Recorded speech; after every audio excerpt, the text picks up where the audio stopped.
বাঙালির দোল উৎসব বা বসন্ত উৎসব। বাংলার অন্যতম রঙিন উৎসব হল দোলযাত্রা বা বসন্ত উৎসব।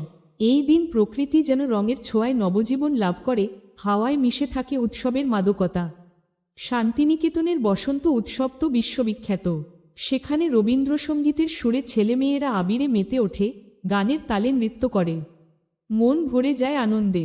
এই উৎসবে রাধা কৃষ্ণের প্রতি ভক্তি নিবেদন করা হয়, শোভাযাত্রা বের হয়, আর সবাই মিলে ভালোবাসা ও আনন্দ ভাগ করে নেয়। কি অপূর্ব সম্প্রীতির ছবি! অনেকে ভোরবেলা গঙ্গাস্নান করে পূজা দেন এবং গুরুজনদের প্রণাম করে আবির ছোঁয়ান। প্রাণজুড়ানো এই রীতি। রাস্তায় বের হলেই দেখা যায় চারপাশে আবিরের রঙিন মেলা। ছোট থেকে বড় সবাই একে অপরকে রং মেখে শুভেচ্ছা জানায়। হাসি, গান আর রঙের খেলায় মাতোয়ারা সব মন। আর কথাই নেই মিষ্টান্নের সমারোহে। রসগোল্লা, সন্দেশ, পায়েসের স্বাদে জিভে জল আনে সবাই।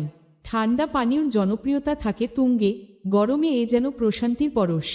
গৃহস্থ বাড়ি, পাড়া মহল্লা, অফিস কলেজেও দোলের আনন্দ ছড়িয়ে পড়ে উচ্ছ্বাসে। আজকের দিনে ধর্ম বর্ণ নির্বিশেষে সবাই দোল উৎসব উপভোগ করে।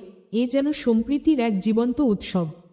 প্রকৃতি, প্রেম আর মানুষের মিলনে এই উৎসব বাংলার হৃদয়কে করে তোলে রঙিন। কে বলে না এ যেন বসন্তের প্রেমকাব্য।